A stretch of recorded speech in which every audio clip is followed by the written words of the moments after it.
Adapun Yakub, ia diam di negeri penumpangan ayahnya, yakni di tanah Kanaan.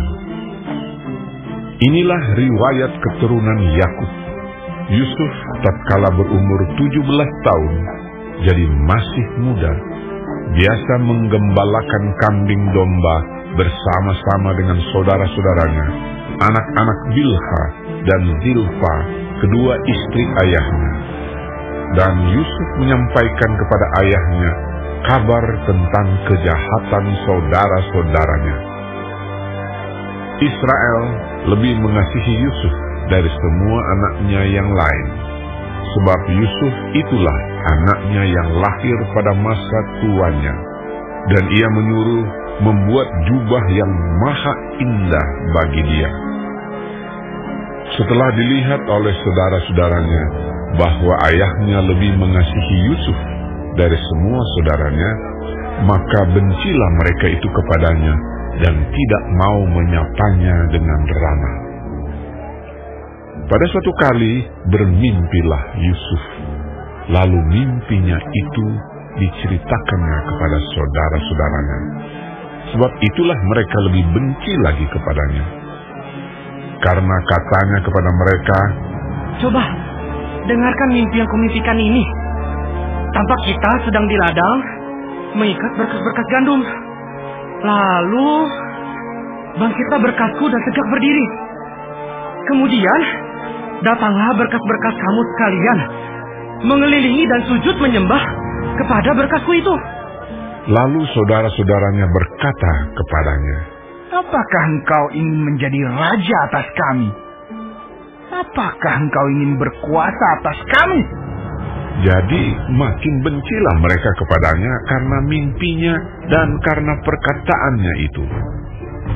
Lalu ia menimpikan pula mimpi yang lain yang diceritakannya kepada saudara-saudaranya. Katanya, "Aku bermimpi pula. Tampak matahari, bulan, dan 11 bintang sujud menyembah kepadaku."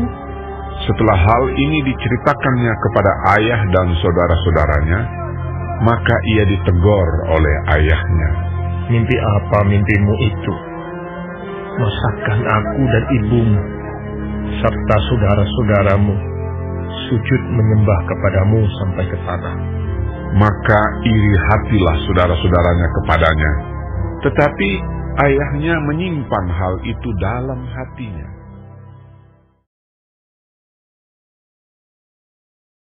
Pada suatu kali, pergilah saudara-saudaranya menggembalakan kambing domba ayahnya dekat Sikem. Lalu Israel berkata kepada Yusuf, "Bukankah saudara-saudaramu menggembalakan kambing domba dekat Sikem? Marilah engkau kusuruh kepada mereka." Sahut Yusuf, "Ya, Bapa." Kata Israel kepadanya, "Pergilah engkau melihat apakah baik keadaan saudara-saudaramu dan keadaan kambing domba, dan bawalah kabar tentang itu kepadaku." Lalu Yakub menyuruh dia dari lembah Hebron, dan Yusuf pun sampailah ke Sikem. Ketika Yusuf berjalan ke sana kemari di padang, bertemulah ia dengan seorang laki-laki yang bertanya kepadanya, "Apakah yang kau cari?" Sahutnya, "Aku mencari saudara-saudaraku. Tolonglah katakan kepadaku, di mana mereka menggembalakan kambing domba." Lalu kata orang itu, "Mereka telah berangkat dari sini. Sebab telah kudengar mereka berkata, 'Marilah kita pergi ke Dotan.'" Maka Yusuf menyusul saudara-saudaranya itu dan didapatinyalah mereka di Dotan. Dari jauh ia telah kelihatan kepada mereka. Tetapi sebelum ia dekat pada mereka, mereka telah bermufakat mencari daya upaya untuk membunuhnya. Kata mereka seorang kepada yang lain, "Lihat, tukang mimpi kita itu datang. Sekarang, marilah kita bunuh dia dan kita lemparkan ke dalam salah satu sumur ini. Lalu kita katakan, seekor binatang buas telah menerkammu. Dan kita akan lihat nanti bagaimana jadinya mimpinya itu. Ketika Ruben mendengar hal ini, ia ingin melepaskan Yusuf dari tangan mereka. Sebab itu katanya, "Janganlah kita bunuh dia." Lagi kata Ruben kepada mereka, "Janganlah tumpahkan darah. Lemparkanlah dia ke dalam sumur yang ada di padang gurun ini. Tetapi janganlah apa-apakan dia." Maksudnya hendak melepaskan Yusuf dari tangan mereka dan membawanya kembali kepada ayahnya. Baru saja Yusuf sampai kepada saudara-saudaranya, mereka pun menanggalkan jubah Yusuf, jubah maha indah yang dipakainya itu. Dan mereka membawa dia dan melemparkan dia ke dalam sumur. Sumur itu kosong, tidak berair. Kemudian duduklah mereka untuk makan. Ketika mereka mengangkat muka, kelihatanlah kepada mereka suatu kafilah orang Ismail datang dari Gilead dengan untanya yang membawa damar, balsam, dan damar ladang dalam perjalanannya mengangkut barang-barang itu ke Mesir. Lalu kata Yehuda kepada saudara-saudaranya itu, "Apakah untungnya kalau kita membunuh adik kita itu dan menyembunyikan darahnya? Marilah kita jual dia kepada orang Ismail ini. Tetapi janganlah kita apa-apakan dia, karena ia saudara kita, darah daging kita." Dan saudara-saudaranya mendengarkan perkataannya itu. Ketika ada saudagar-saudagar Midian lewat, Yusuf diangkat ke atas dari dalam sumur itu, kemudian dijual kepada orang Ismail itu dengan harga 20 shikal perak. Lalu Yusuf dibawa mereka ke Mesir. Ketika Ruben kembali ke sumur itu, ternyata Yusuf tidak ada lagi di dalamnya. Lalu dikoyakkannyalah bajunya, dan kembalilah ia kepada saudara-saudaranya. Katanya, "Anak kita tidak ada lagi. Kemanakah aku ini?"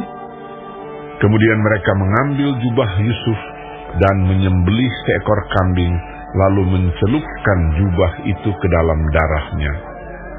Jubah maha indah itu mereka suruh antarkan kepada ayah mereka dengan pesan, "Ini kami dapati.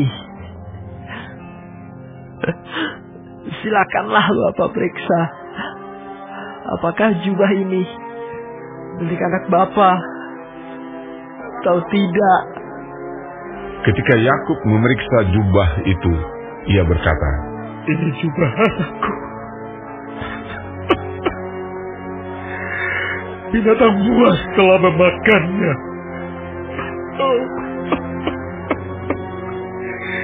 Tentulah Yusuf telah ditarkam."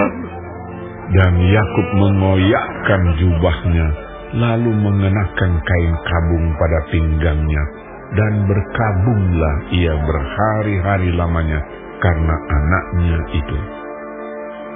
Sekalian anaknya laki-laki dan perempuan berusaha menghiburkan dia, tetapi ia menolak dihiburkan, serta katanya, "Tidak, aku akan berkabung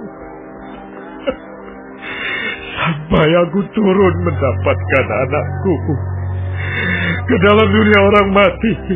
Demikianlah Yusuf ditangisi oleh ayahnya. Adapun Yusuf, ia dijual oleh orang Midian itu ke Mesir kepada Potifar, seorang pegawai istana Firaun, kepala pengawal raja.